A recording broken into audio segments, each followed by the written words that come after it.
Hello and welcome everyone. Thank you so much for joining me for another episode of the New Construction Marketing Podcast. I'm your host, Anya Chrisanthon, and I'm very excited to have a returning guest. I think you're the first returning guest for us. It's Quint Lears with newhomesales.com, aka Ryan Seacrest of the building industry.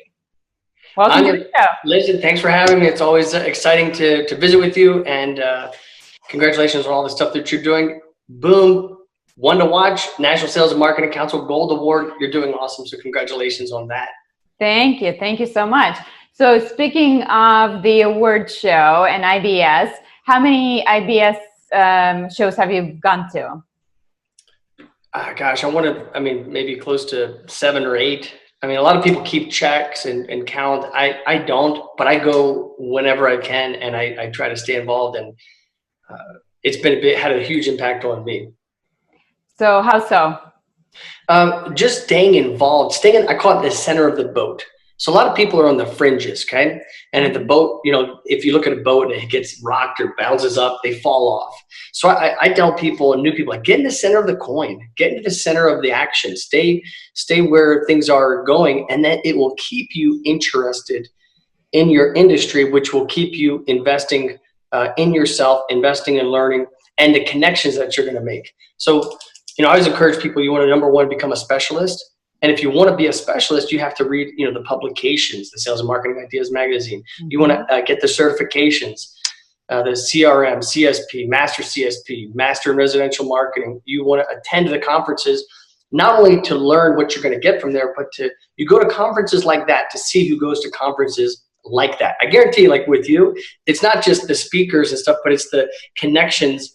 You met Sam Salem in line. He's an industry leader and stuff. So it's like, it's neat, the people and the connections and the interactions. That is something that's very important. I think Dave Stone said this: your mind is not a warehouse to store facts and figures. It is a creative factory. So when I'm going, I'm not like, oh, let me learn 101 things to sell homes better. What I'm trying to do is to think at a higher level. Last thing, John Palumbo says this: when you're around successful people, don't ask what they do, ask them how they think. That had a profound effect on me. So when I meet people, I'll ask them, what were you thinking when you did this? And what are your thoughts about that? And let me get your opinion on that. So a couple of ideas there for you. Love that. And obviously you do a whole lot of interacting with people because you cover pretty much the nationals. And how long have you been doing the, official or unofficial coverage of the nationals? Hey, it's always official coverage of the nationals. So it's been, I want to say 5 years. So 2 years of me just, or maybe 3 years of me just showing up and doing it. And then, the Sales and Marketing Council is like, hey, this is kind of our platform. And I was like, well, why don't I just do it for you? I love doing it, because let's say somebody wins a national award. You won a national award. I would be like, wow, what the heck did you do to win that award? Hey, Anya, I would love to visit with you and hear these ideas. Well, most people are super busy, right? You meet these national trainers. It's like, hey, could I have coffee with you sometime and visit? And, call our office and we'll set up a meeting. But it's very hard to get in, right? Yes. Well, now I've got a platform. And what was cool this year is that people were in line with their gold awards, and we had some help this year to get them lined up so that I could interview. I think we did 38 interviews. I am literally blown away by how you did it. I mean, you're getting it done. You're on point, one after the other. So I give you mad love for that, because it's not easy to just be so sharp and on the spot and do it. And they weren't 2-minute interviews. I mean, the one we did was 11 minutes. Yeah. And a lot of them were fairly long length, so they were, it was fun and exciting, and I learned a lot, and always really good. Yeah. And John was your helper this year, right? Yeah. John did an amazing job helping people getting the form signed. So we were a lot more orchestrated this year. The graphics are going to be good. Guys, if you haven't watched, be sure to check out the National Sales and Marketing Council, Facebook, also newhomesales.com. Check out the YouTube channel, because we're going to be uploading over 50 interviews from this year's Builder Show. We've already just uploaded one. That's so crazy. The New American Remodel. So we've got some good content coming really soon. That's amazing. I mean, and that's what so impressive about you. You're like such a hard worker. Kimberly and I were talking. We were like, oh my gosh, he must just like go home and be like knocked out for like 3 days straight after that. And I was like, probably not him, you know, because he's just on all the time. It's amazing. That's what's tough about the show, because you're on. I mean, you know, and then it is very, very tiring. I mean, you're physically, you're emotionally, and you're like, oh, hey, you have to be on. And then this is a quick tip. If you're at a show, look, everybody else is tired. Do not assume that they know you or your name or anything, because you're going to walk up and like, hey, George. And then George is like, so make sure you have like your name badge. I'm a big fan of name badges. Everybody seemed like this year their name badge was backwards and stuff. Make sure people walk up and they can see your name badge. You'll be doing them a favor. So like, you know, in sales, we're always taught like, hey, remember people's names, but help people remember your names. That's what I tell people. That's like a twist on that, but you want to be able to help them. Because how do you feel when you forget somebody's name? Bad, right? Awful, right, yeah. I always try to do associations. Like in my head, when I meet somebody, I try to be like, okay, so it's, actually, you know what? I've never met anybody named Quint before, and I wouldn't even know how to do your association, but I always try to go to like movies or whatever, or somebody else I know, and I kind of picture that person in my mind, and that's how I do it. But I think most of us are terrible with names. Yeah. We meet so many people. The way you remember Quint is the difference between Quint and quit is the letter N, right? N stands for never.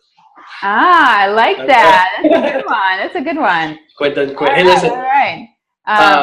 So speaking of all the interviews that you've been doing, so I think that's going to give us a little bit of a transition to our next topic. What we want to talk about is what you and I have learned interviewing other people, because when you're interviewing other people, it's kind of applicable to interacting with a customer. Very similar, right? You're trying to get to answer them some questions. You're trying to uncover something. So I think it would be helpful for salespeople watching, because you could use some of the same techniques. Let's do some quick question things, okay? So I think as a really basic open versus closed-end question. So people are stressed, and you have your award, and you're like, oh my God, then you're thinking, gosh, I'm on camera. Make it as easy as possible. So if I'm asking you a question, okay, and I'll say, Anya, hey, you won your award. You know, what inspired you to do this? And then you're like, okay, what inspired me? And you're just thinking this, right? And then what I'll do is I'll make it really easy. Like, was it a book? Was it a podcast? Was it a movie? Was it a book? I mean, was there anything like that? If you watch the remodeler interview, I ask because I'm like, this guy's a super creative guy. Like, how do you tap into your creative energy? It's a deep question, but I'm like, and I know. He's like, oh gosh, I have to think about that. But then I'll open it up like little boxes. I'll say, was it, you know, a person, a friend, a mentor? Was it a book, a movie, of this? So now I've given him 4 or 5 or 6 things to think about. So I think, we've made new home sales into like an interrogation process versus making it super easy. Another question I like to ask is, how do you enjoy spending your time? Not what do you do for a living? Something very wealthy. I met a very, very wealthy, like famous person at the show. And it was very clear that like we're different social economic classes. It was a mistake on my part, because I've read books on how to interact with the super wealthy, right? And you don't ask them like, oh, what do you do? Because they're like, oh, I don't work,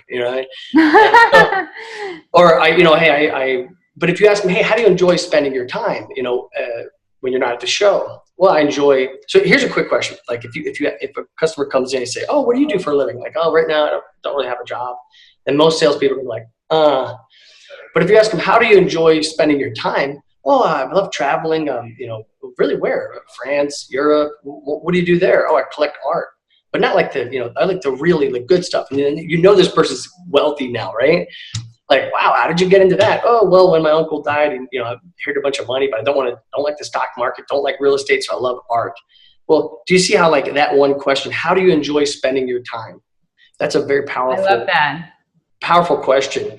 Now, another thing from an interviewer standpoint, if I ask you, hey, Anya, Tell me some of the people that have impacted your life, some of the mentors, some of the things, some of the unsung heroes, some of the resources, the podcasts, the books, the interviews. What will happen to you is you're going to start naming people off. Now, from a selfish standpoint, anybody who you name, now I'm like, okay, tag this person, tag this person. Oh, hey, Anya mentioned you as a mentor. Anya says you're one of the heroes, the unsung heroes that have supported her.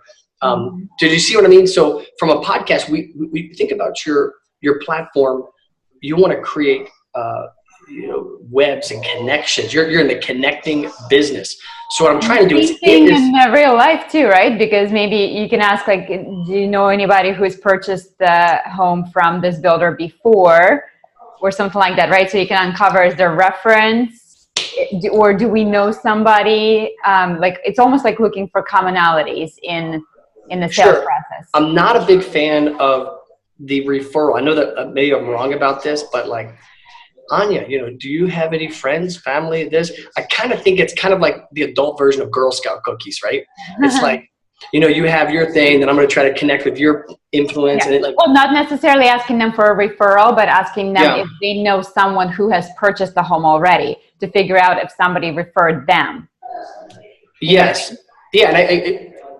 And I'm not doing the best job of contrasting the difference between like the regular interview and the new home sales process, but I like to go deeper. So this is something that, when you're asked, we're trained to say, hey, well, what do you think about the house? And Myers-Barnes has a very good thing where he says, look, don't ask what do you think, ask how they feel. Because, we don't go home and think about it, we go home and actually feel about it. Yeah. But what I would encourage people to do is try to figure out their personality style. Because if you're dealing with an engineer, they will go home and think about it. They will go home and feel, so if you can hit. Speaking of personality styles, didn't you do a session about that? I did, yeah. That's the next level thing, Anya. It's the Enneagram. And we've talked a little bit about this. Yes, we did. But the bottom line is there are 9 core motivations. The need to be right, the need to be needed, the need to achieve, the need to feel different, the need to know, the need to feel supported, the need to experience, the need to win, and the need to feel peace and serenity, right? So if knowing all 9 of these core motivations, well, that will give you a profound advantage if you're, when you're communicating with your customer, with an audience, with friends and family, So one of the things that if you know the 9 styles, and it's the ENNEAGRAM, but what it will allow you to do is to incorporate each one of those into your presentation. And right? You can see how they're responding to that. Yeah. So like usually I can not break people down, but like put them in a triad. Like, okay, like there's an aggressive types, 3s, 7s, and 8s. The achiever, the enthusiast, and the challenger are the aggressive types. Then there's supportive types, type 1, type 2s, and type 6s, the perfectionist, the helper, and the loyalist. And then there's types that pull away from you, which is type 9s, type 4s, and 5s. So if a customer comes in, they're like, oh, like we're just going to look around, like, and you can feel them pulling away from you. I know I'm dealing with, the regressive type. If they're an aggressive type, like they walk in, they say, yeah, we're just going to walk around. You can just sense their energy. It's kind of against, it's powerful. I know I'm dealing with a 3, 7, or 8. Now, I know that if I'm dealing with an aggressive type, they either want to win, they want to achieve, or they want to experience. So what I'm saying is, like, I always say this, if you want to be terrific, you have to be specific. And I think sales will fundamentally change in the future because, anybody who's saying like, well, this is the way you have to sell. I'm always like, well, wait a minute, which type? Which style are you talking about? Mm-hmm. So if somebody wanted to learn more about the different types, is there a good book or resource that they could pick up on this? The Enneagram Institute is a very good book and resource. It's kind of going viral right now. There are about 5 books a month coming out. There's podcasts every month. I mean, because everybody's trying to come out and say, hey, this is like a game changer. So kind of like a land grab right now. I'm actually developing EnneagramCoach.com because that's something that I'm really passionate about and I want to get into. Because more than just, hey, I sell lots of houses, I want to have a profound life. I want to be, a person of community and change the destiny of people's lives in a positive way. You already are, Quint. You already are. So. But you see what I'm saying? At the end of the, if somebody says, hey, I sold lots of houses. Yeah. But, are you, like legacy? Not legacy, but, anyway, you got what I'm trying to say. Like, are you, right. Are we make an impact on people on a deeper level? Yeah. Or a deeper level. Yeah. Yeah. And what about the sales ninja, like with the other training? Oh, hey, it's New Home Ninja. There's ninja selling, but my thing is New Home. I knew there was a ninja. So let me give you a tip. So if you're ever talking, Victor Antonio says this. He goes, if you need notes, you suck, right? Which is kind of like, ouch. So I was like, I always want to figure out how to do it without notes. So one of the ways that I do that is with an acronym. Mm-hmm. So like if I do New Home Ninja, so it's NINJA. Uh-huh. The only way I'll forget the outline is if I forget how to spell ninja, which might happen actually. But you're stressed enough on stage, it could happen. But so the talk I gave was new, and you know how I think about this, that it's a huge mistake in our industry where we struggle against used. 9 out of 10 homes that are sold are used. So the problem is we're not accentuating the value of a new home, and or the brokers don't know about our community, so we're not doing a good job communicating where our community is. But I make the case that if you're in new home sales, you lead every other sector of the real estate market.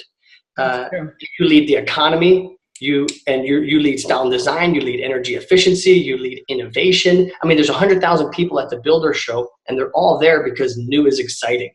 Yeah. New is like, wow, I want to see what's happening new, right? So I hit on new, like, hey, we're different, special. Too much sales training is just the same sales training from a different sector of the economy, car sales, insurance sales, and they just take it and put it in the ad, substitute insurance for new home sales, and like now I got to train. Like where I believe that if you want to be terrific, you have to be very specific. So new, understand new, the value of new. Every customer who comes into your model home, Anya, you need to stop and say, let me just take 1 minute and let you know that this is a brand new 2019 1,649 square foot home. Let me tell you what's happening with style and design, with energy efficiency, with technology, with safety, with the warranty, the security, the infrastructure that's coming in. So I think that new, we have to really let everybody know that, hey, what we do is different, special, set apart from, and superior to what else is happening out there. And take pride in what we do. Number 2, have an intelligent process of differentiation. That's the I. So a lot of people have no process. Some people have a process, but it's a dumb process where it's just, I'm going to feature every single thing in the house. But what I really want to do is to differentiate what I do from the other guys. So the number 1 complaint is sameness. A huge survey was done, and the customer would say that, Anya, they're all the same. So what's your biggest complaint about these builders and their salespeople? They're all the same. So when a customer says, I'm just looking, now you know what they're looking for. They're looking for differences. So what you can do is say, let me help you and show you what makes us different. So if a customer comes in your model home, right, and they say, hey, we're just looking. Great, thanks for looking here. By the way, would you like me to explain a couple of things that make us different? Yeah, I want to know what makes you different, right? And if you're able to do that in a way that communicates value and contrast with three forms of differences. Differences, number 1, that are clearly superior, differences that are important to the buyer, and differences that are difficult to reproduce. So you don't want to say like, oh, I've got a stainless steel refrigerator, because then the other guys will say, well, I got a stainless steel refrigerator. Right. But if you say, hey, we're a locally owned company of, by, and for the community, we've never changed the name, those kind of things, we're not a satellite, those are things that are difficult. So repeat the 3 things again. Well, the 3 kinds of differences is, number 1, important to the buyer. Okay. Yep, that's very important. Clearly superior and difficult to reproduce. Okay. So go through your model home and say, what are the things, how can I create contrast? I always think contrast. Your job title, Anya, is master contrastor. Right? I need to contrast what I do from the other builders, from the used houses, from the things. So Anya, let me take a couple of minutes. By the way, how much time do you have today? Just say 10 minutes. 10 minutes. Great. Do you have could I show you some of the things that makes us different and apart from what the other guys are doing? I don't say the competition issue. Absolutely. Just let me take 5 minutes and show you some of the different things, Or actually, make yourself at home. I will be with you in 5 minutes. I'm going to show you some things that makes us different. Now, a lot of people say, well, I'm not here to sell you ever anything. That nauseates me. You have the word sales, like take some pride in what you do. Yeah, seriously, you're here to sell. What are you here for? So why don't you double down on that? You know, Anya, can I have about 5 minutes of your time? Because I want to sell you. I want to influence you and to make you believe and understand without a shadow of a doubt that what we do is superior, better than and apart from what the other guys are doing. And let me show you what makes us different, right? Yes, don't be afraid to sell. No. Be prideful. Now, they're not. Would you be expecting me to say that, right? If a salesperson came and says, "Look, you told me you have 10 minutes, right? Take 5 minutes. I want you to look at the home. I'm going to meet up with you in about 5 minutes. I want to show you what makes this different." Okay. My goal is to convince you beyond a shadow of a doubt that our home and this community is superior to what the other guys have to offer. I don't use the word value. That's a big tip. It's very good. Like, oh, great value homes. Let me tell you who ruined that, Anya. Walmart. If I told you, I really like your necklace, right? That looks like a really good value. Looks like you got a really good value. Is that great value? You'd be like, what? You know what I mean? So like, that looks really expensive. So yes, I think the value is in the eyes of the customer, right? Because they are the ones that... People don't want value. They want expensive. People we think that customers want value. They don't. They want expensive. They just want to know why it's expensive. Right now, what I'm sharing feels uncomfortable, but watch. You come into my model home, Anya. Look, let me have 5 minutes and tell you what makes us different, right, than what the other guys are doing. By the way, I know we're more expensive, but let me explain why we're more expensive. We're using superior quality cabinets, the way that we tug and groove, that we're using the thicker granite. We're using the way that we hand trowel this, the way that the framing is done. By the way, I know we're using a more expensive bathtub. So the price is fixed, right? But the perception of the price is not fixed. So halfway through my presentation, they're like, wait a second, how much is this home? Well, it's, three, whatever it is, right? Like, what? That's about the same price as the other guys. Then you could be like, oh, really? Did they just raise price? I'm surprised. I thought we were way more expensive. But start from a position of, we're more expensive. Let me tell you why we're more expensive. Interesting. Versus value homes. Now, if you hear the word value homes, what are you thinking? Well, I don't think like it's to say value homes, but I think in that price, even though you're expensive, you're building the value for the customer. In their eyes, they value that home that you build up to them more than they value the other house down the street, even though it may be the same price. Yeah, but you want, like, if you're, I'm just making the point because of and then to compare, anyway, you know what I'm saying, like, right. I get what you're saying. So you're saying don't say value, so it comes off as it's cheap home almost. Yeah, and now because of Walmart, and then even the dare to compare, like the charts, the only one that compares is the off-brand. Listerine doesn't say dare to compare to the Great Value brand. Great Value says dare to compare to the name brand. Yep. Right? So what I want to do is to start from a position of strength and say, like, look, let me tell you why we're more expensive. Let me tell you why what we do is better, superior to, and then let them go back and compare. Mm-hmm. And let the other guys go, dare to compare, and It's just a little bit of a different take. Kind of got off track a little bit, but no. So we got the N, we got the I. Oh yeah. So the next N is now. Right. So okay. too often we're like, we can't wait to follow up with people for the rest of their life and send their kids birthday cards and Christmas cards, right? They don't want to be. So I took the stance of, and I know it's a little bit risky there, because there's so much out there on relationship selling, how to connect with the buyer, but I think a lot of that is actually very shallow, like how to make friends with people and then sell them stuff. Whereas I say, like, just be competent and people will want to be your friend. Like, I take the example of like a doctor. If you're friends with like one of the top doctors in your town, you'd be like, oh, I'm friends with Dr. McMillan or whatever. But imagine a doctor who is like, Anya, how you doing? How are the kiddos? Oh, we'll get to that medical stuff in just a couple of minutes. Like, by the way, Cynthia, thanks so much. You'd be like, this is weird. You know what I mean? just perform excellent. Just be the best at what you do, and people will want to be associated with you. People will want to be like, oh wow, there's Anya. She won the gold award. She's achieving at this. Like, but you don't have to pander to people and try to become their friends to sell them stuff. Now, that being said, I'm friends with like all my customers, people call me after work. I mean, I'll keep my phone on if they need anything. I'm there for them. But I never use friendship as a way to sell them something. To sell them something. Now, you might think, well, Quint, you teach this personality stuff, but that, to me, that's like understanding a culture, right? So you're from Russia, totally different culture than here, right? Or Japan, or all these different areas. Mm-hmm. So if you said, you know what, I'm dealing with a lot of customers, I'm going to study Japanese, I'm going to learn their culture. Is that a sign of respect or is that a sign of manipulation? It's respect, right? Same way as if I study personalities, types, and the systems and the habit patterns, it's a form of, okay, how can I best communicate my value? And your customer wants you to do it. They want you to, you've got 5 minutes with them. Tell me why I should buy this one. Now, when I'm done, I'm done. Here are 2 tips to never be, to be enthusiastic, passionate, high energy, but not pushy. And the 2 rules are, I stop, 100% stop, if I think the customer can't afford it or it's pushing them past their financial barrier. And then the second thing is if they flat don't like it. Hey, Quinn, I understand what you're saying, but this isn't the right floor plan. I immediately stop. And if you don't pass those 2 barriers, you will not be pushy. And people want you to be passionate. They expect you to, And it's like, they have all the information that they need from the internet already. Chances are they're familiar with kind of like the basics of the product. So now it's your turn to really shine and see how is it that your product is different from the other guys. So, and actually, let's talk about that. I make it my goal to reduce information. I have a process of information reduction because they're just flat overwhelmed.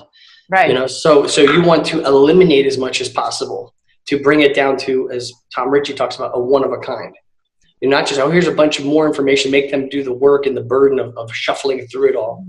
And that's very important. That's where you really have to know all your floor plans. You really have to know all of the available home sites, right? Because speaking with them, you can kind of figure out, okay, so you really need a flat backyard because you have the dog that needs to have fenced in. This is the only one for you. So that's where you got to do your homework ahead of time. Make sure you walk the lots. Make sure you know exactly what makes this lot different from the lot across the street that looks almost identical. Yeah, and to your point, back to the doctor analogy. What if a doctor, like you go to the doctor, you're overwhelmed, right? And then he gives you another book. Well, here, read this, and then we'll see. It's like, holy cow, you want that doctor to reduce it down to, okay, you've got these symptoms and this thing. Anya, look, we're going to prescribe this medication because it's going to have that. You know what I mean? Thank you. You've reduced it down. You've helped me to navigate this. I like that. Yeah. Yeah, make it as simple as possible. And there's been plenty of studies done that show the more options you give the people, the less likely they're to make a decision because it just becomes too overwhelming. So whatever you can do to reduce the number of choices, number of options, the better. Yes. But make sure they're on board with that. So there are certain types that really resent if you're withholding information. They don't like that, right? So you want to make sure that you're completely transparent. Like, look, here's all this stuff. Here's this. I think that we can eliminate this, this, and this unless you want it. But make sure that they're on board with eliminating it. Otherwise, they're going to feel like, okay, what are you withholding? Why are you holding back on this? Yeah, be transparent. But that's where your questioning comes in, getting to the bottom of what is it that they're looking for, why, so that you can guide them, because you're the expert, you know the floor plans, you know the layouts the best, so you can help them shuffle through the sea of information. Exactly, yeah. And then, so we're with the end. So stay in the now. A lot of us have sales presentations that are down here, but we're like, we're going to follow up and follow up and follow up and follow up, right? I make the point that it's like, look, stay in the now, be 100% engaged. Like right now, I'm not thinking about the appointment or what happened before. I'm 100% engaged with you right now. If I were texting my phone right now, that would be obnoxious to you, the listeners, everybody, but stay 100%. Don't be distracted. And these are things that I struggle with. So I'm not saying, hey, I'm so much better. These are like, hey, I look at them as aspirations and goals. So don't think that I'm there 100%. The next thing is the J, right? Yes. That's the now. So stay in the now. J is joy. Actually, you know what? Before we get to the joy, staying in the now. So I think that is a hard one for a lot of people, that they do struggle. And actually, that is one thing that I took away from doing the face-to-face interviews now instead of, I used to do it on the phone. And actually you were my first face-to-face interview. And after that, I switched to face-to-face. And the reason I really like it face-to-face is because it forces me to be more in the now instead of me listening to you, but really thinking, what's the next question I'm going to ask you? I'm actually present and I'm listening to what you have to say. And it allows for a more natural flow of conversation. And I think the same thing goes with the salespeople. A lot of times we'll ask them a question of our customer, and instead of actually listening to their answer, we're already thinking, what's the next thing I'm going to ask them? Because it's like a box that we have to check. Don't think about it that way. Just be in the present, be in the moment, and let the conversation take you whatever it's going to take you. Just listen, because if you're not listening, you're really going to miss a lot of that. It's the same thing with the actors. They say that the really good actors are staying in the moment and listening to the other person instead of thinking about what's my next line. Well, and John Palumbo has a book called Sales Gnosis, and it's like the mix of hypnosis with sales. But in his book, he's like, you create kind of a synergistic ether, between you and the customer. But then all of a sudden, like, you look at your phone and you're like, oh wait, okay, I'm back, and it throws you off. You see what I mean? It disconnects that right. Energy. So stay in the now. Love it. Okay, so next is J is the joy. Joy. Like, look, if you're not having fun, like if you're going the extra mile, don't forget to give the extra smile. I believe that I love, being positive. Don't let the situation control your joy. Let your joy control the situation. I believe that money won't make you happy, but being happy can make you a lot of money, right? People want to do business with, associate with, be friends with people that are happy, right? Because life is hard. There's so many complex challenges, and the highs and the lows and the yeses and the nos. Who motivates the motivator, Anya? The motivator does, right? Who's the motivator? You are. Right.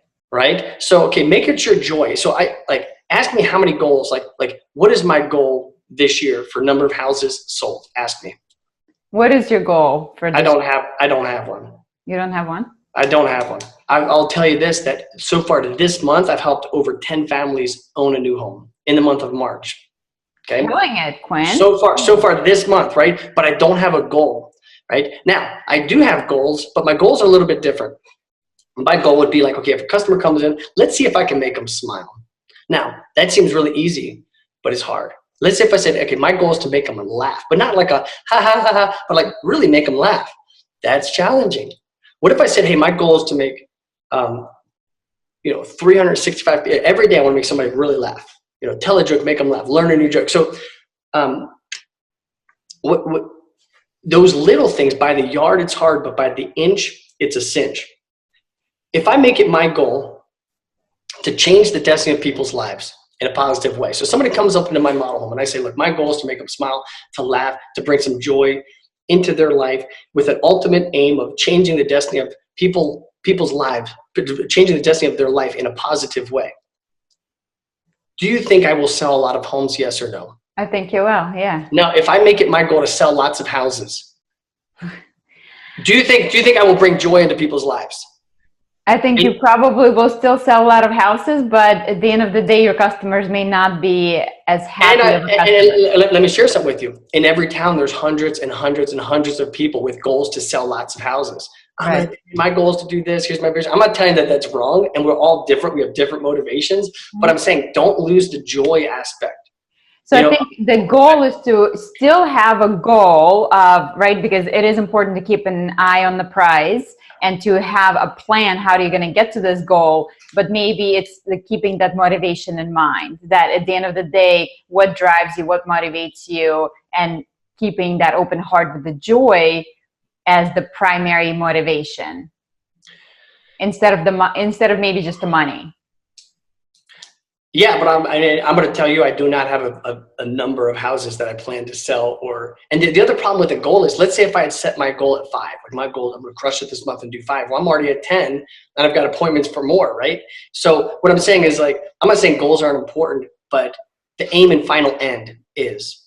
Does that make sense? So, and we're all, again, are differently motivated. I'm not trying to knock anybody that's a goal setter. But what I'm saying is, don't lose the joy Because a lot of times we go from being human beings to human doings, and then we lose track, and then there's never an end anyway, right? Because how much is enough? Is 5 enough? Is 6 enough? Is 10 enough? Is 20 enough? You know what I mean? So, all right. So I love it. So, okay. So keep the open heart, keep the joy. Make it your goal. Have it mindset. There's a great Lyle Lowndes with Talking the Winner's Way. She's got some really good things. And one of her things is have the mindset of like, hello, old friend. So don't like have somebody come in and say, hey, old buddy. In your mind, you think this is a friend coming to see me, right? And your body language will change. Your demeanor, your smile, your complexion, all of it will change. And you say, hey, welcome. How you doing today? Right. And they're going to sense that. Love that. But yeah, that's been a super powerful, a thing. So, anyway, so I just say, don't lose the aspect of joy and being specific, have some fun. Like we talked about it last time. If somebody says, hey, can I take a picture? Just tell them, hey, I guess so. Where do you want me to stand? Over here? Give them a big smile, have some fun with it. Make them laugh, I always tell people like, hey, look, we have to disclose everything in new home sales, so a lot of us are on Facebook, but be very careful because a lot of people have posted pictures of their homes and they're like getting like, oh my gosh, what's going to happen? And, a lot of their friends and family became very jealous. And they're just like, we have to disclose everything. You realize that, right? When I'm doing the contract right before I'm signing it, I'm like, okay, because that's the most stressful part. I'm like, okay, we're about to sign, and they're like this. So instead of like, okay, guys, look, so I need to, all the stuff that we normally do, I'll interject some humor. I'll say like, Anya, just want to double check. I know this is a big investment. Would you like to add me as a beneficiary? It's a quick signature, really super fast. And then there's like a beneficiary. Next thing they're laughing, right? But it's like so almost extreme. I'm like, nah, I'm just kidding. Let's just go through the paperwork. Sometimes when I'm going through the paperwork, I'll tell them quickly, just like, and they're just like, whoa. But the point is, it's like find little things to have fun and to do what to inject joy, humor, and enthusiasm and passion and positivity in your interactions with the customer, in your presentation, and in your business. Love it. That's a great advice, Quint. I think, especially with sales, it can be hard sometimes when you're so concentrating on the goals, and especially if you're not getting to the goal, it can be soul crushing sometimes, and it could be difficult to stay positive. So I love that tip is to keep joy in your heart. And let me share this with you. This is something that I wrote and created, but sales is not a numbers game. So how many times have you heard that sales is a numbers game? Yes, right? all the time. All the time. Everybody says that. I'm like, it's not a numbers game because my customers are not numbers, right? And then my business is not a game. So both of those things are wrong. So, instead of like, it's not a game. Like I take my business very serious, but then the people I interact with are human beings with families and children and kids. And, so that I'm just saying, like, sometimes we lose the humanity of it. And if my goal, like, I'm going to sell 20 homes, watch this. Let's go back to the doctor analogy. Anya, I'm a heart surgeon. My goal this month is 30 heart surgeons. Boom! I'm going to do 30 surgeries. Let's get it done. Right? Now, is that a good surgeon or a bad surgeon? I mean, you don't know, right? But what if that surgeon was like, my goal is to change the destiny of people's lives in a positive way, right? Now, whether they need a surgery or whether they don't need a surgery or whether they don't, like, do you want to do that? No, I'm dead serious. It sounds so silly, right? Right. But there are doctors right now that have goals. They've got quotas. I need to do 17 more knee surgeries this month. That's scary. That's scary, right? Now, why? Because surgery disrupts people's lives. It's, people get hurt. It's dangerous. Let me tell you something. Buying a new home does the same thing.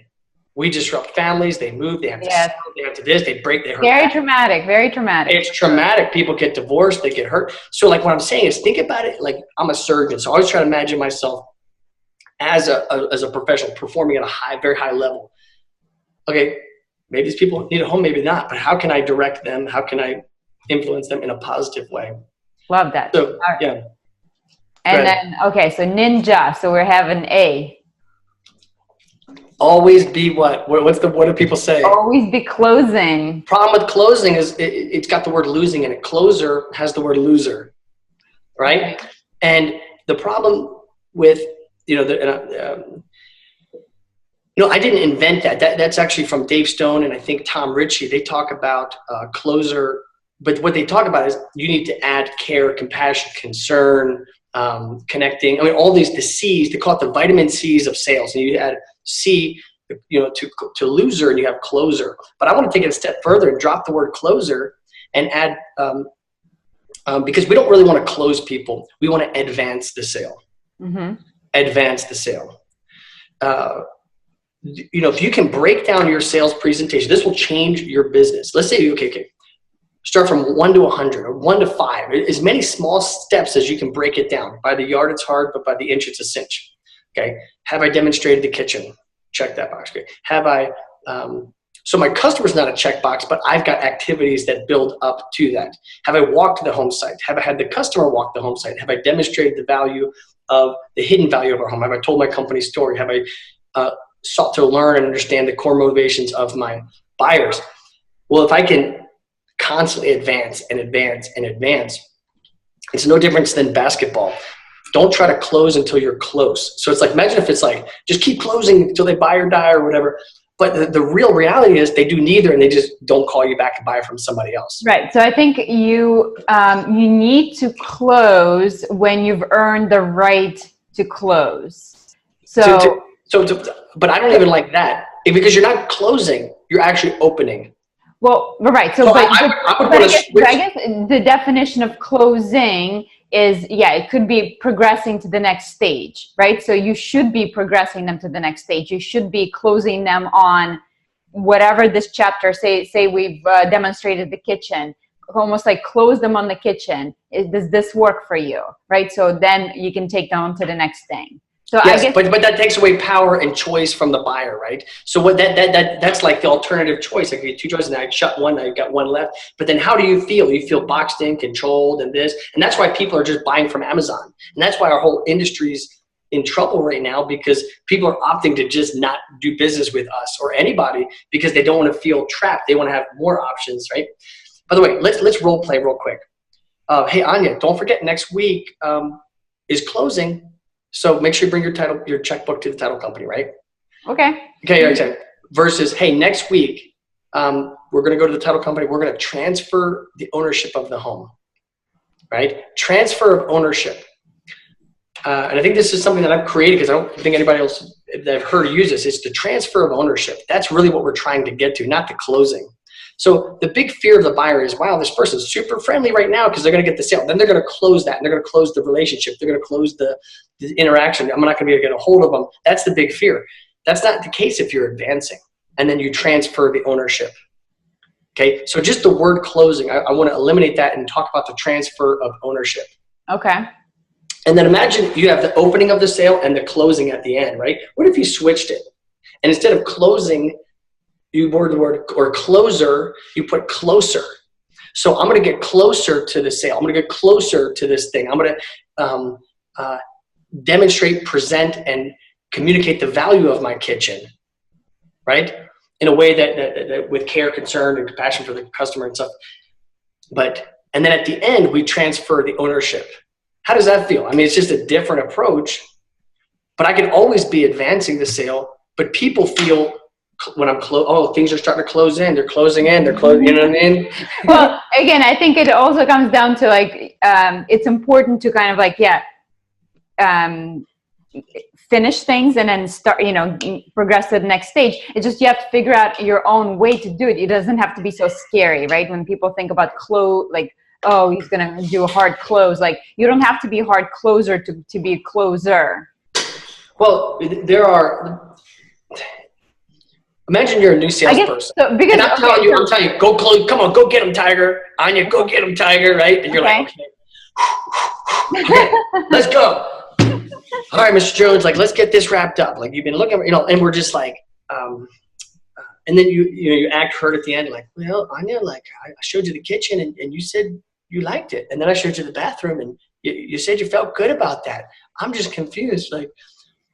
everything's seen. And then the people, and then what we're using in that technique, the way it works is it's consistency, right? The yes momentum thing, right? So they say, yes, I love this, yes, this. Then we try to make them feel inconsistent. Like, well, Anya, I'm just confused because you said you like the home site. You said you like this. That's all. People are sensitive to that. Right? So I think it's just a different word, right? Because you're still closing them on a sale, but I'm advancing the sale. Right? But what's the difference? At the end of the day, you're asking them for the sale at the end of the day, right? Sometimes they're asking me for the sale, right? But so I mean, ideally they ask you for the sale, but if they're not asking for the sale, then you're still advancing, so you're still closing them on the next step. So I think it's just a word difference. No, but it's an activity difference. Okay, so explain. So I guess explain it better. Okay. So because I am not, because I think it's important to close. No, and I love it. This is what I love about your interviews, and you're very good at it because you want to dig deeper and okay. So I'm just trying to gather my thoughts. So if I'm advancing the sales, so let's say if you're a new salesperson, I say, Anya, look, okay, let's break down.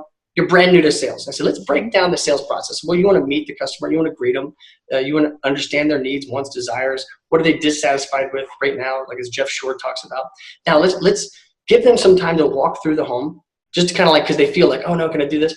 Their big fear is going to be what's standard, what's included, what's standard, what's included. So I want you to real quick talk about, look, before we go back and forth on what's standard, what's included, how much is the fireplace, let's break down right now and talk about what's included. See, one of the things that makes our home builders what we include this, and then start building a presentation around that, pointing out things that are important to the buyer, clearly superior, and difficult to reproduce. Okay, now we transition. Well, tell me you want to go home and think about it. Just say just want to. That you gave us a lot of information. Thank you. I want to go digest and think about this now. Awesome. Let me give you accurate information so when you go home to think about it, you're thinking about actual numbers, because Anya, otherwise you're going to go home, think about it and say, you know what, let's go back and see Quint and get numbers so that we can go back again. I'm happy to do this. I don't mind. Okay. See, that's closing. You're closing. Not closing. No, I'm giving them closing. So that they come in. Okay, no, I'm getting them accurate, but no, I'm advancing the sale. So watch. The difference. Right, but advancing what choices, okay. What did I do to take anything away from you? I didn't do that, right? No, but I don't think when you're closing, I don't think you're taking anything away. So I'm giving more, I'm advancing it, right? So yes. You can call it, because someone say, look, let's do this. Now we sit down and then we sit down and say, look, let's just go through, you're not buying a house right now, so don't worry about it. Anya, what would you love in your dream? Okay, what would be important to you? And they're going to go through and say this, and this. And I want people to shop around. I'll say, Anya, through my presentation, when I transition between the kitchen and the bathroom, I'm going to say, Anya, let me show you one more thing to look for when you're shopping around. I've got something else to look for when you're shopping around.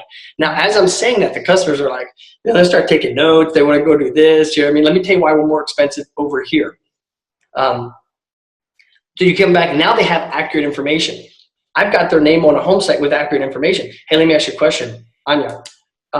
Where are you in the stage? Well, I've just started looking out. I also want to check out this builder and a couple of used houses. Would you like me to keep your name on this one for a day or two while you're doing that? And by the way, you know that you've got this with me. Yeah, wouldn't you mind doing that? By the way, have you talked to a lender? Let me advance the sale again and give the accurate information to the lender so they can give you accurate information on the monthly investments. You're closing. I'm advancing. Well, you can call it closing. I call it advancing. Closing. I guess it's so to me. It's a mindset. It's a mindset difference, right? So I'm always thinking, okay, what have I missed? What have I not done to service my customer? And then let's advance that. Let's advance it. Not at the end. So I think a lot of people think closing is a negative thing. I think closing is a positive thing, and I think it's just it is a negative thing. It's a negative thing because of the word itself. Right? Okay, so maybe, but I guess it's like you think about it in your mind. So in my mind, I think it's a positive thing, and I'm thinking about it as the same way as you think it's advancing. Well, so let me just give you some facts from the what is that book called? Spin Selling, situational, situation, problem, implication of the problem, and need payoff. It's a great book called Spin Selling, and he makes the case that for small ticket items we use closing techniques. I'm just going to kind of contrast the difference, but with high end, long term process. You don't, you advance the sale. So let's say that instead I'm selling a home. Okay, let's say if it's a car or an appliance or a toaster oven, Anya, I'm going to close the deal with you. I'm going to say, look, Anya, let's get this wrapped up. Would Tuesday or Thursday be better? I'm going to send this to you. We're going to get this thing up because you need a toaster oven. And there are people like, all right, just do it, Quint, whatever, right? But with a home, it's such a complex thing, right? Imagine instead of a home, let's say that I'm selling you a $10 million software program. Okay, you're the CEO of a business. You don't want to close the deal. It's a long-term, it's an advancement thing. Let me explain the process. Let me advance here. So I wish I came up with advance the sale, but I didn't. That's from the author of Spin Selling. And it made it really clear. I'm like, wow, I'm not selling toaster ovens. I don't use closing techniques like, hey, would Monday or Tuesday be better? Alternative choice closing to, making the customer feel like, well, geez, I'm confused, Anya. See, one of the core motivations of humans is to feel consistent, right? Kind of like you've got good vibes only, yes in the background, dreams, and then if you put a big thing there that was like a unicorn. Okay. But if you had something like really dark and negative, like that's just so weird. People always want to be consistent, right? Right. So a lot of the closing techniques uses ideas that makes people feel, oh no, I don't want people to feel I'm inconsistent. And that's why I think our cancellation rate is very high, and we're missing steps. So we're trying to close too soon. We're trying to close without being close. So I think we're coming from the same place. It's just, to me, closing doesn't have a negative association. So what was the name of the book you said again? I think everyone should pick that up. Spin Selling. Spin Selling. Okay. And I think, and this is back to my approach, okay, of why new home sales is fundamentally different than insurance sales. Okay. Here's another example. Sure. Anya, if your husband died today, would you and the kids, be able to support yourself? So I'm selling fear, right? I'm trying to make you feel insecure, so therefore I can problem solve with this. We don't do that with new home sales. We're offering and our product is superior. Our product is different. Our product has better technology, style design, energy efficiency. People want our product, but we don't follow all of the steps. And then we're trying to hard close them, and then we're like, the customer leaves, then it's awkward to follow up, and I'm really sorry, let's get you back in here. And we're like, oh gosh, be careful. Leave the checkbook at home. Here's another question. Do you have a checkbook on you right now? I do. I do carry my checkbook with me all the time. Dang it, you ruined it for me. Sorry. Most people don't. I do. I have my checkbook with me because you never know if you're going to need to. Okay, but most people don't, right? So like if somebody's coming. You're shopping for a house though, if you're serious. No, but people are scared. But let's say if I'm like, Anya, come on over this weekend and I want to show you the home. We're going to go over the numbers. By the way, it'd be really nice if you brought your checkbook with you, right? And now how do you feel right now? I told you to bring your checkbook. I'm going to make I mean, again, I don't think it's weird. Personally, I don't think it's weird. I think if you're helping customer make a decision at the end of the day. So closing them is helping them. And a lot of times it's going to be a no for them, and it's fine. It's either going to be not right now, or hard no. If it's not right for them, I'd rather not waste my time because it may not be the right thing. If it's no, not right now, then I'm not pushing to the point where I'm going to turn them off. I'm going to still progress the relationship, and I'm going to progress to the next step. But maybe, hey, it's not right now. So what is going on that that needs to happen? So I don't know. So I guess we. Okay, let's just play mental gymnastics. Let's have an idea. Even if that's correct, and I believe you are, and I think we're basically talking about the same thing. But what I'm trying to do is to shift from. It puts so much pressure on the salesperson. Like, go get them, Tiger. You're gonna close them. Let's man up and get in there and warm it up and put your big boots on. It puts so much pressure on the salesperson, and they've usually missed this step. And then closing is a fundamentally bad word, right? Because people think like, oh no, this is where the relationship ends. I felt like Anya was my friend, but now we're going to closing, right? Now, I like the word transition of ownership. Who doesn't want the transition of ownership? Everybody wants that. It's no different than lot versus home site or house versus home or community versus subdivision, the part of sales is the words and the tools that we use, because our words are our tools. So let's just use that as an example. We should never say the word closing, because it's a bad word to begin with. Now, let's break the sales presentation into 50 steps. Have I missed any of those steps? Because when I'm playing basketball, I don't play basketball, I'm super short, but let's say if I did, and I'm like right under the basket, that's a lot easier than if I'm far away. Right. So even still, don't try to close until you're close, because closer has the word close in it. And what if we switched the words closer and opening, right? Like the opening of the sale, we're like, hi, I'm super friendly, I'm Quint, I want to be your friend, and I'm Anya, and I'm going to be your best buddy, and oh, you have kids, I have kids, and all this weird stuff, right? Okay, what if I eliminate that? Put closer in the beginning. Like, my goal is to get closer to understanding your wants, needs, closer to helping you understand the product. And at the end, I open a relationship. I open up an investment for the customer. So I'm just trying to get people to think different. And sales is a wonderful profession. And a lot of people are like, I'm just not a closer. Okay, but could you advance the sale? Well, I could do that. Well, let's advance the sale. What steps have you missed? So if I'm coaching somebody, I want to tell them, like, not that it's easy, but there are processes that you can follow. Yeah. Have you walked the home site? Well, no, I didn't do that. But then again, it was money. Okay. Well, do they have accurate information? Are they connected with the lender? Well, not yet. I haven't done that, but I'm closing them hard. Well, you're far away. Right. Right. So you're not. Okay. Right. So I think we're talking about the same thing. And just, I use the word and it doesn't have negative connotation to me, where I think in the eyes of the customer, it may, but obviously I'm not using the word closing with the customer per se. So, but I do see that. And I think transfer of ownership is a better term. So as salespeople, as closers, we can think of advancers. Advancers, and then transfer of ownership, right? Okay. And I think people it's refreshing them. It's like, oh gosh, it's so like, I think the response was actually pretty positive, because they've been beat up, and so many salespeople are wonderful, powerful, great communicators, and they're super great at what they do, but they just like, I'm not a closer, and they cringe at that. But if I transition that, so like, I want to sell you not only on the home, but on sales itself. I want to sell you on new home sales. That's a wonderful profession. It's got the word new, home, and sales in it. And sales, I love the word sales. I'm never going to run from sales. Somebody says, what do you do? Amen. Right? So I'm a big fan, and I think that it's nauseating when people are like, oh, I'm not the salesperson. I'm really, this one lady I visited, she was in Utah somewhere, and I was just shopping builders, and she's like, oh, I'm not the salesperson. I'm really a financial advisor. I'm a financial advisor. She told me that like 6 times, and I've wanted to be like, dude, sales is great. I love sales. I used to pull. Yeah, don't be afraid. How can you sell if you're scared of the word sales and salesperson? We have a whole industry, but I think part of that's the way we communicate sales to each other. And I don't want to, like, in my mind think, okay, numbers game, I'm going to crush it. I'm going to go crush these people, and this and that. Yeah. When I first got into anyway, so like, there's that buyers are liars. I hate that stuff. No, buyers are why we are in business. Buyers are my, bread and butter. Yeah. Not bread and butter, but they are what drives everything. They're their boss. They're the CEO. Yeah. I love it.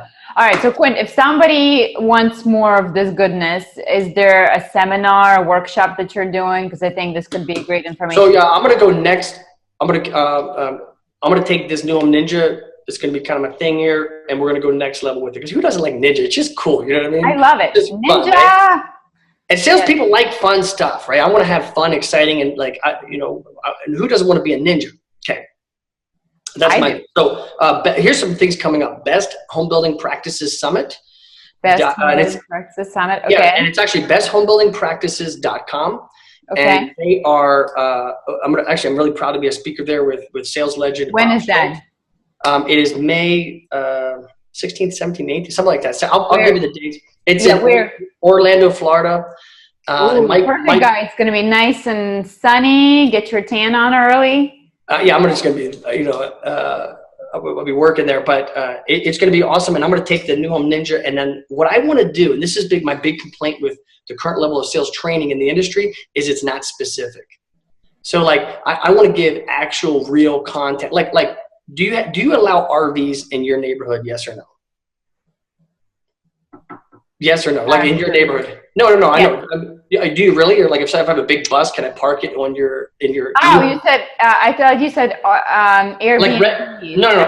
Like recreational. Okay, recreational vehicles. No, they don't, right? Unless you can fit it in your garage. But do you have people that are like, well, I have an RV, right? And they want an RV, right? Well, maybe not. Okay, but out here they do. So you're in a different area. But so like, how to overcome? Like, do you guys customize? Like, do you guys allow RVs? I want to give actual, like, really super specific answers, like, and just bullet points. Like, okay, if somebody comes in, they want this, like with the RV, it's like, well, why'd you buy the RV? Oh, so we could get out of town, right? So you want to own that RV so you could get out of town, not live out of town, right? So getting some accurate information, like that's a tool, like a little toolkit for that one specific situation.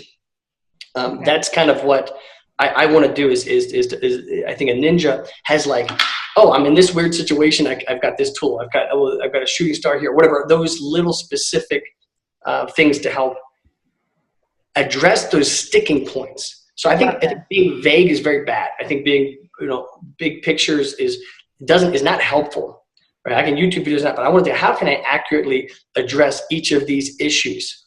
So, love that. So I think that's going to be super helpful for you guys. So if you live anywhere near Orlando area or wanting to go to Orlando, so is it again, May 16th? No, people are going to come from all over the country. And I will link to it in the show notes, of course, with all the details where you guys can see Quint live. And then I'll, of course, include Quint's information as well, so that if you want to set up something separate with him, if you want to have him come out and do a presentation for your group specifically, obviously he's living, breathing sales machine, and I think that would be a great workshop. So thank you so much, Quint. I really appreciate it. As always, you are one of my favorite people to speak with. I'm glad we were able to do this again, and I'm sure we're going to have a third time, right?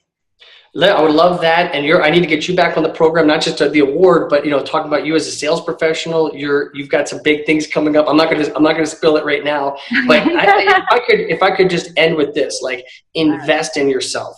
Yeah. So many people are like I remember the first time I bought a book, my friend's like, oh, you got to read the book, Rich Dad Poor Dad. I was like, sure, I'll go read it. And I went, and it was like $21. I'm like, $21. Like that's hard, when you're an hourly wage guy, you know what I mean? Yeah. But I was like, the only reason I bought it is because I was ashamed to tell him, like, dude, I was going to buy it, but it was $21. And that book was one of the books that helped spur me on. So, like, invest in yourself, invest. If you want to be the best, you have to invest. Yes. And that's not even like, you don't have to come to the conference. You don't have to go here, but invest in yourself, right? It would be, I just wrote a book. You're not willing to invest in yourself. Who can you expect to invest in you, right? Yeah, Grant Cardone says that. But so many people are like, oh, can I borrow that book? And I want to tell them, like, get your own library. Get it set up to where you can pull these books. iTunes people, right? Get it on audiobook. I mean, I'm buying almost a book a day. All the time. Let me tell you one of the things that I've done to become connected in this industry. I read a book and I always want to contact the author and say, hey, I like this. I had a question about that. I wanted to do this. And they're like, that's right. Can I send you my new book? So next thing, I'm reading people's manuscripts. I've read probably 6 or 7 manuscripts before they came out, because people are like, that was really cool. Like, this guy read the book and gave me some notes and outlines and really insightful things. So do that for people. You will make connections. You always be learning, never stop growing, and just keep it on. And my goal with the whole advanced versus closing is just to stay fresh, never get into the rut of thinking that, sales is always the same. Sales is always growing. You're growing. The customer's growing. The product's changing. So stay on the cutting edge. I love that. Thank you so much, Quint. I really appreciate your time, and I will talk to you soon. My pleasure. Thank you. Bye.